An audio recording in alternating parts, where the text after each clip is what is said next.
Nós vimos no vídeo anterior como nós, profissionais da psicologia, ouvindo as histórias de vida, ouvindo sobre esse processo das pessoas de tornarem-se, sobre as relações que são significativas na vida de cada pessoa, a gente se depara com como são múltiplas as expressões de gênero e como são múltiplas as expressões da sexualidade, né?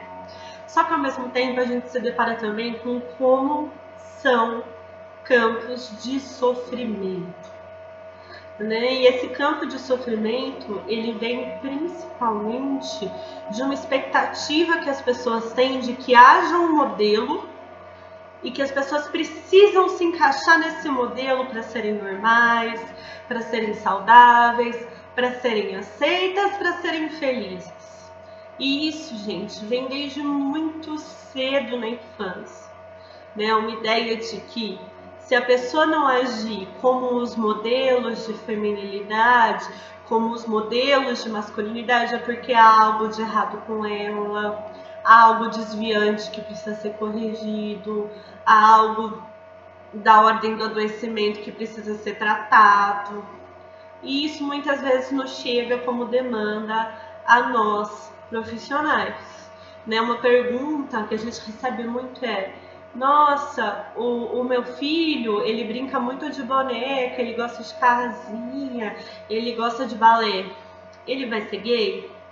Nossa, a minha filha, ela já tem 11 anos, mas ela não faz como as amiguinhas da idade dela, que gostam de maquiagem, que gostam de moda, que gostam de banda, de dana, né? Será que ela vai ser lésbica? Gente, quando a gente ouve perguntas assim, a gente já começa a ver como o sofrimento tá na angústia de quem faz a pergunta. Porque em quem faz a pergunta, tá ali a expectativa de um modelo único. Tanto em quem faz a pergunta, quanto nessa criança, nessa adolescente, né, que vai estar sob o peso de um modelo único. Quando fala, isso significa que a pessoa será gay? Isso significa que a pessoa será lésbica? Né? O que faz com que a pessoa seja homossexual? A resposta é: a gente não sabe. E a gente não sabe não porque não tentamos, né? Porque olha, se tem um campo de pesquisa que tem muito investimento, muito dinheiro, muita gente trabalhando, é para tentar encontrar, por exemplo, um gene, algo biológico. Então vamos estudar os gêmeos no útero. Vamos estudar o tamanho do cérebro, vamos estudar os hormônios, né? Então teve muita gente estudando características biológicas, estudando traços hormonais, genéticos, cerebrais, e nenhuma pesquisa foi conclusiva, né? Não se encontrou uma resposta biológica. Mas mesmo que um dia se encontre, vamos imaginar que isso aconteça. A nossa pergunta, como profissionais da psicologia, é: por que isso é uma pergunta? Porque eu não vejo, né, um adolescente, garoto, que está gostando de uma amiga, chegar na clínica com a família perguntando: será que ele vai ser heterossexual? O que faz com que ele se torne heterossexual? Eu não vejo um casal que busca ajuda porque está tendo dificuldades ouvir a pergunta: e como foi que você soube? Como foi que cada um de vocês soube que era heterossexual? Né? Quando a gente formula uma pergunta assim, né, nossa, o que torna alguém homossexual? Sem o questionamento do que torna alguém heterossexual, né, a gente está esquecendo da multiplicidade das expressões humanas. A gente está esquecendo que nada é simples, automático, óbvio e natural. No sentido de que se eu sou uma mulher que se identifica com expressões, interesses, preferências e atividades consideradas femininas, isso também foi construído na minha história. Mas geralmente vai ser uma preocupação caso eu não me interesse. Então, a nossa pergunta como profissionais da psicologia é: será que isso ser uma pergunta que gera angústia tão grande mostra a urgência da pergunta ou mostra a urgência da gente pensar nessa angústia que move a pergunta. Essa angústia que vem do nosso apego a uma ideia de normalidade. E ao nosso engano de achar que normalidade é ser saudável, normalidade é ser feliz.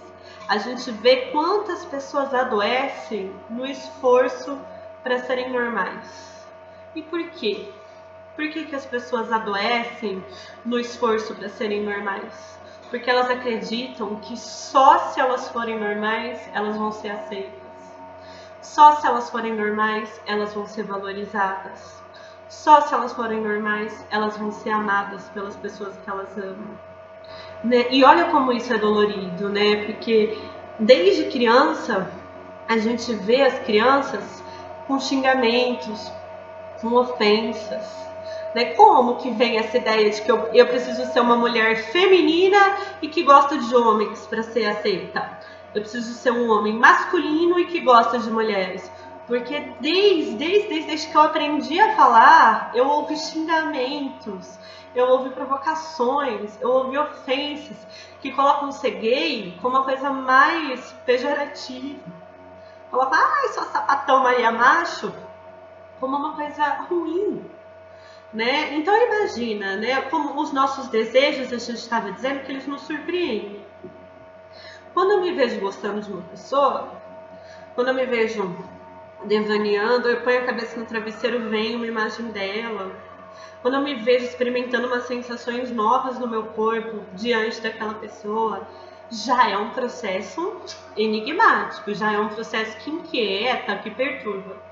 Agora imagina se essa pessoa que eu gosto, né, se eu sou mulher e penso numa mulher e sinto meu coração bater mais forte perto de uma mulher e sonho à noite que eu tô junto com essa mulher, né, eu cresci ouvindo que isso que eu tô sentindo é algo ruim, é algo feio, é algo desviante. Eu aprendi xingamentos para falar de pessoas que se sentem como eu, né? Aí a gente percebe que a chave para pensar o sofrimento associado à orientação sexual não está no campo dos desejos, dos sentimentos, das fantasias. A chave para pensar o sofrimento está nesses modelos de normalidade que geram tanto preconceito, tanta discriminação. No Brasil, todos os dias uma pessoa é assassinada por ser gay, por ser lésbica, por ser bissexual ou travesti, transexual, transgênero, assassinada. E esses crimes, eles geralmente deixam muito claro serem crimes de ódio. A pessoa morre com muitas facadas.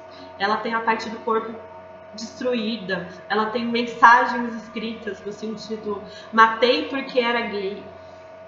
Né? Quando um pai estava caminhando com um filho pela Paulista, foram lá e aí eles se abraçaram, foram lá e cortaram a orelha, porque ódio por terem se abraçado. Não era um casal, mas se fosse, né? Quantas pessoas são espancadas, quantas pessoas são expulsas de casa, quantas pessoas são humilhadas. E se a gente for pensar bem, o que gera essa discriminação? Gera discriminação delas não se encaixarem nesse modelo do que é ser feminino, o que é ser masculino, mulheres devem gostar de homens, homens devem gostar de mulheres. O que faz com que o apego à normalidade seja tão grande que a gente pense mais em como fazer esse modelo funcionar do que em como lidar com essas reações de rejeição, de humilhação, de agressão, de espancamento, de assassinato. O que é que faz com que uma criança de 4 anos ache que falar pro amigo, ai sua bichinha, ai sua sapatona, né, é uma forma de interagir, né? O que é que faz com que se duas amigas começam a fazer carinho, a se abraçar, a estarem juntas na escola, as pessoas comecem a olhar para elas com nojo, criem apelidos ou até agridam fisicamente? O que é que faz com que esse ódio seja tão grande? Né? O que é que faz com que campanhas eleitorais de um país sejam para dizer que pessoas homossexuais são uma ameaça, que faz um candidato a presidente que é eleito dizer que é porque não apanhou, né? Então, assim, ouvir que a criança tinha que ter apanhado, tinha que ter sido espancada, tinha que ter levado uma surra, a gente não gera muito estranhamento. Agora, um adolescente garoto gostar de outro garoto, uma adolescente garota gostar de uma garota, a gente estranha. Então, a gente precisa interrogar mais esse nosso estranhamento. Né? Então, diante de questões que fazem parte desse caráter tão enigmático do desejo humano, desse caráter tão múltiplo da experiência sexual humana, que é o que me faz gostar de alguém, o que me faz amar, o que me faz querer, o que me faz sonhar, né? Por que a gente exige explicações para alimentar um modelo ao invés de se perguntar: e o que faz alguém odiar, alguém humilhar, alguém atacar, alguém ofender, com base em como as pessoas são, em como elas se sentem, em como elas desejam, como elas são? Então, é uma questão da psicologia, a questão do ódio, do preconceito, da discriminação, da violência é uma questão para nós. E é um posicionamento nosso.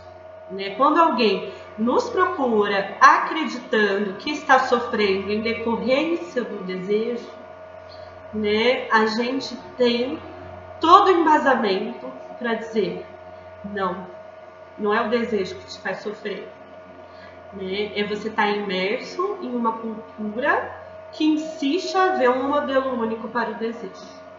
É você estar imerso em uma cultura que determina determinadas formas de desejar como desviantes, sendo que elas são formas de desejar, de amar, de estar junto, que fazem bem para as pessoas que se relacionam.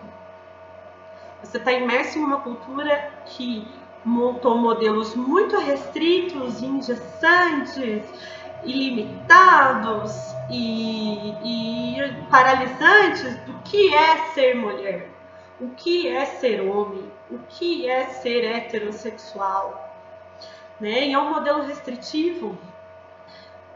Todos nós, né? Eu posso gostar de mulheres, gostar de homens, gostar, não estar interessada, mas vai ter esse padrão de que para eu ser uma mulher de verdade, eu preciso casar, ter filhos, ser uma esposa de tal forma, uma mãe de tal forma, né? Vestir rosa. E aí, para eu ser um homem de verdade, eu preciso ser assim, eu preciso demonstrar minhas vontades assim, eu preciso negar meus sentimentos assim. São modelos restritivos, engessantes e que geram sofrimento para todos nós. Então, falar de gênero e falar de orientação sexual é falar o que é que gera tanto ódio, o que é que gera tanto preconceito e como que o preconceito permeia as experiências que as pessoas têm de ser, tornar-se, relacionar-se de uma forma que está prejudicando muito as nossas saúdes psíquicas.